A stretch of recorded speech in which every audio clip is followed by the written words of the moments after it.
All right, so ready for a deep dive on AI today. Lawsuits are flying around. Public opinion is, it's changing. And people are finding all these ways to jailbreak these AI models. We've got some really interesting stuff to unpack today. It is. It really is. It's incredible how fast things are changing, And it really seems like it all comes back to this one question of control. Like, who controls the AI narrative? Who's got access to this tech?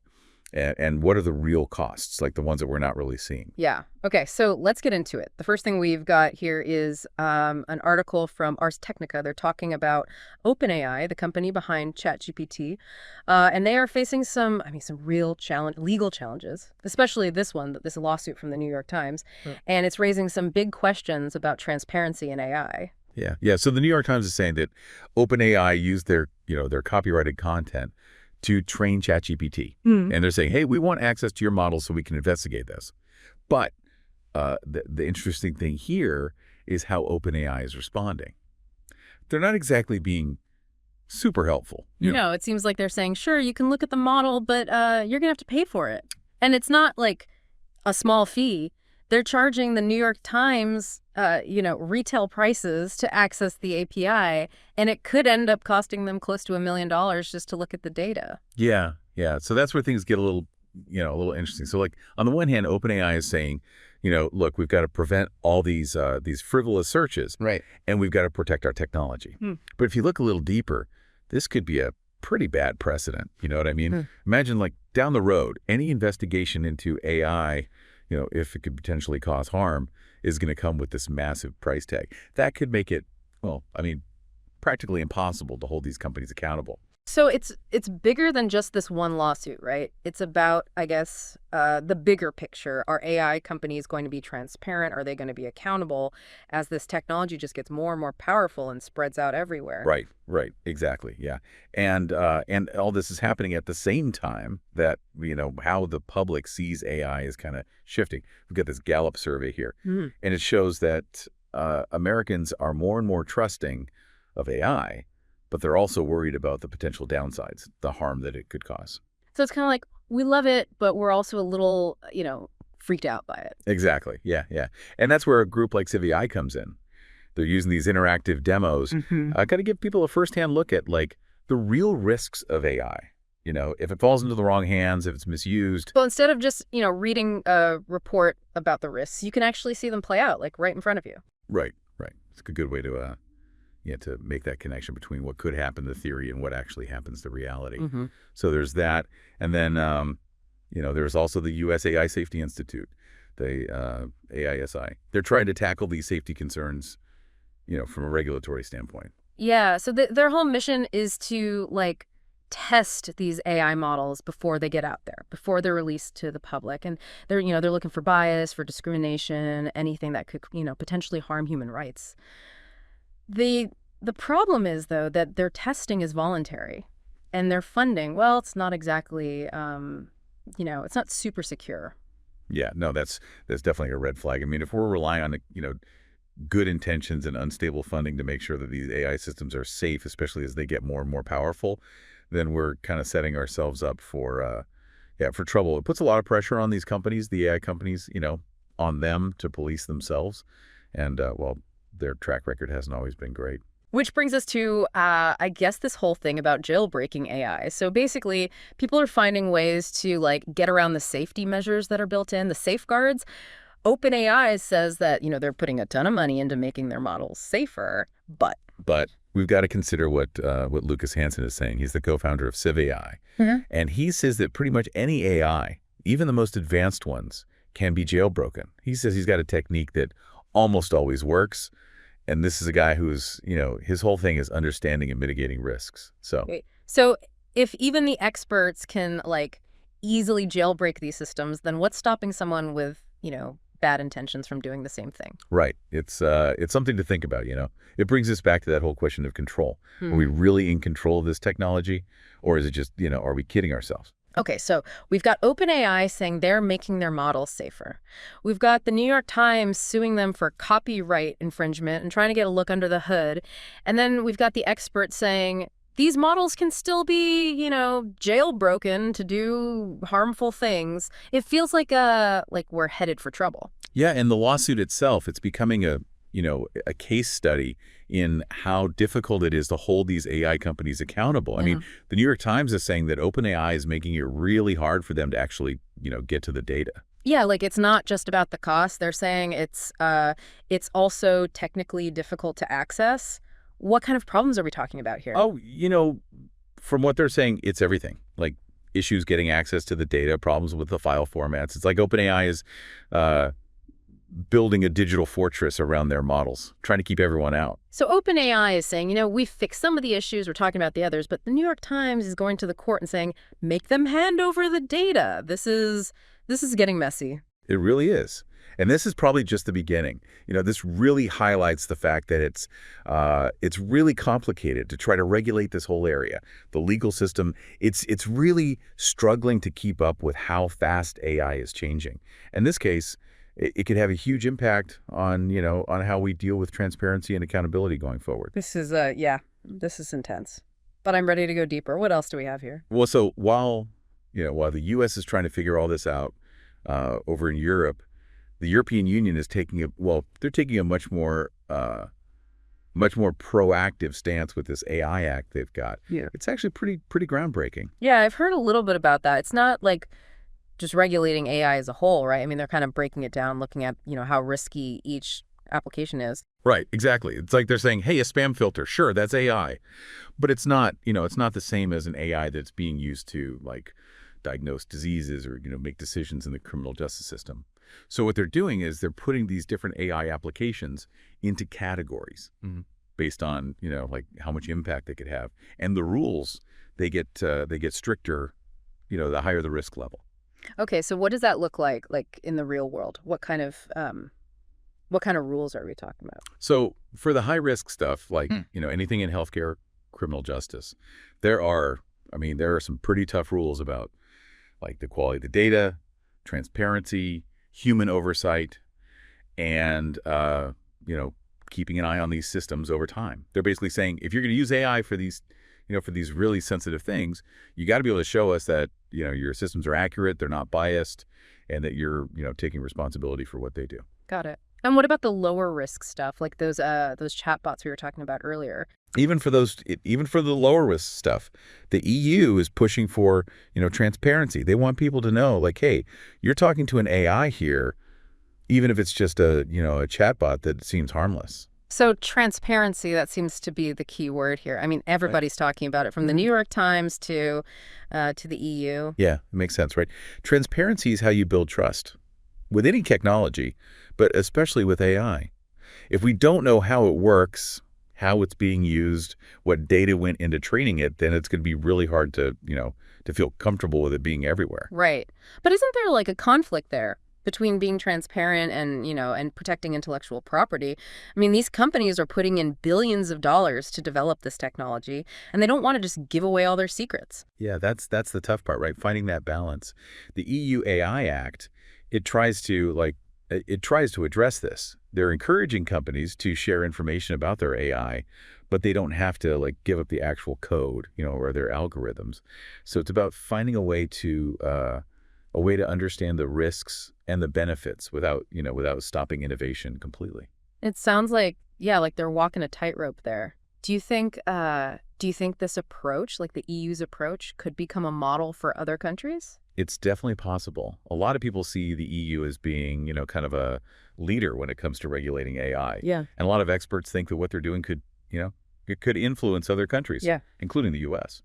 But not everyone's happy with the idea of, the government getting involved in making all these rules. Yeah, I can imagine there are a lot of people who think, let the free market take care of it.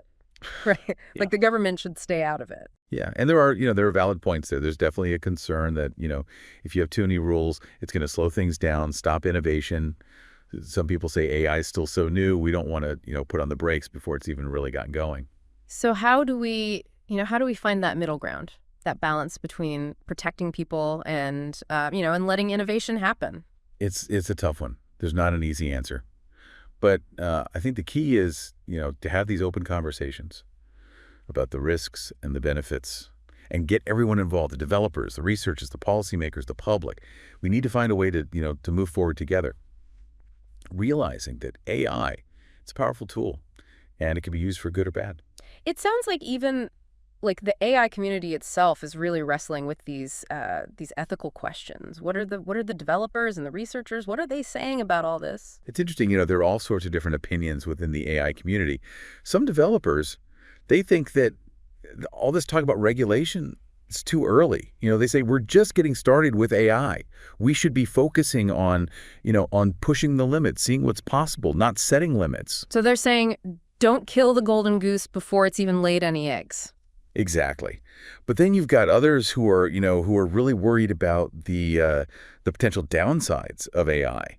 And they're saying we need clear ethical rules and we need strong safety measures, whether or not the government gets involved. It seems like, there's a growing awareness in the industry that ethics, it has to be part of the, the development process from the very beginning. It's not something you just tack on at the end. Yeah. Absolutely. And that's a good sign. As AI gets more and more powerful, and it's everywhere, it's really important that we have some ethical framework, some guidelines to steer its development and how it's used. We have to think about, things like fairness, accountability, transparency, and the impact on human rights and social justice. Right. But frameworks, those are just, words on paper. How do we actually make sure that these principles are being put into action? There are a couple of different schools of thought on that. Some people think we need, stricter laws, stricter regulations, like real consequences if you break the rules. It's a bit of a stick approach to keep everyone in line. Right, exactly. But then there are others who think it should be more collaborative, Encourage AI developers to work together, figure out the best practices, and share information about the risks. More of a carrot approach? Yeah, like trying to build a culture where everyone's responsible and they're learning from each other. And then, of course, there are some who think we need both. We need the rules to set the baseline, and we need the collaboration to make things better within those rules, to keep innovating. Man, this is complicated. This is more than just some tech debate, right? This is about like the future of society. It is, yeah. Absolutely. And it's not just some abstract philosophical thing either. This is having a real impact, like with self-driving cars. Oh, you mean autonomous vehicles? Yeah. I mean, self-driving cars, they're basically AI on wheels, right? And they come with a whole bunch of ethical challenges. Yeah. Like, how do you program a car to make a decision when an accident is, when it's unavoidable? Oh, right. Like that thought experiment, the trolley problem. Exactly. Yeah.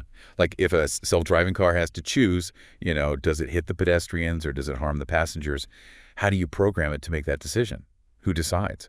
And what ethical principles do we use to even, to guide that decision? That's a really tough one. It is. And these aren't just hypothetical problems. These are like real dilemmas that the engineers and developers are trying to figure out right now. It sounds like we need a way to, to take these big ethical ideas and turn them into something concrete, like guidelines that the engineers can actually use. Yeah, that's the challenge. And it's going to take people from all sorts of different fields working together. Computer scientists, philosophers, lawyers, social scientists. We need all those perspectives if we want to create AI that's not just, intelligent, but also ethical. Yeah. Responsible. It's all this stuff, all this talk about lawsuits and regulation and ethics. It can make AI seem kind of intimidating. Is there hope that we can figure this out, that we can use AI for good? I think there is, yeah. I mean, the key is to approach AI with a mix of optimism and caution. Be excited about the potential, but also be realistic about the risks. Like walking a tightrope. Exactly.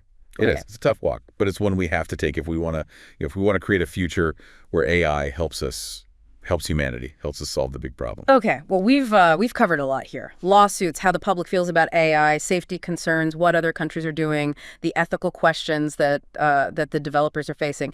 That's a lot. So where does this leave us? What's the takeaway? The takeaway is that AI is powerful. I mean, it has the potential to completely change your world, but great power, great responsibility, right? We need to be careful, deliberate about how we develop this, how we use it, make sure that it's serving humanity, not the other way around. Yeah, that's a good way to put it.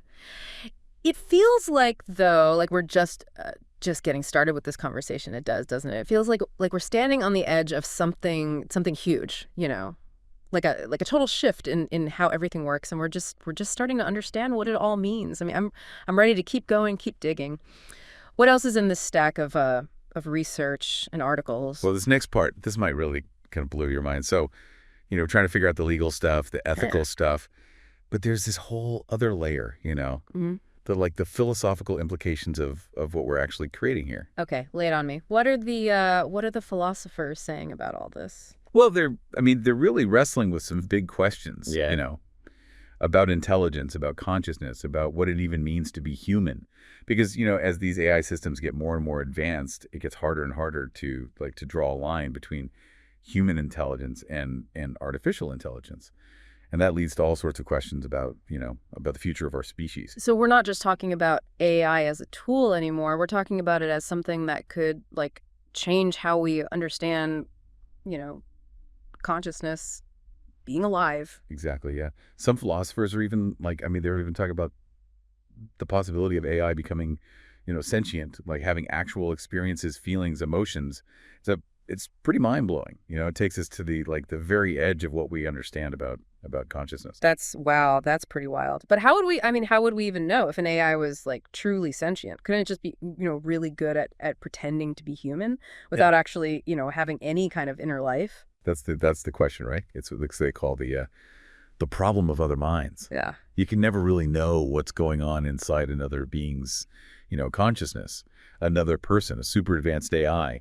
You can see how they act, you can, analyze the data, but you just can't get inside their head. So it's we might be creating something that can, that can think and feel, but we may never actually be able to prove it. So what does that mean for our ethical responsibility? Yeah, and that's where things get really, really interesting and potentially really messy. Mm-hmm. If we create something, an AI that can actually experience, suffering or joy, do we owe it something? Do we have to treat it differently than our toaster or our phone? It's we're going into this totally uncharted territory, and we have to make up the rules as we go, which is kind of exciting, but also a little bit scary, if I'm honest. I think that's a good way to feel about it. Yeah, we need to be excited about the possibilities, but also cautious. Humble. We have to be ready to question everything we think we know, and be ready to change our ethical frameworks as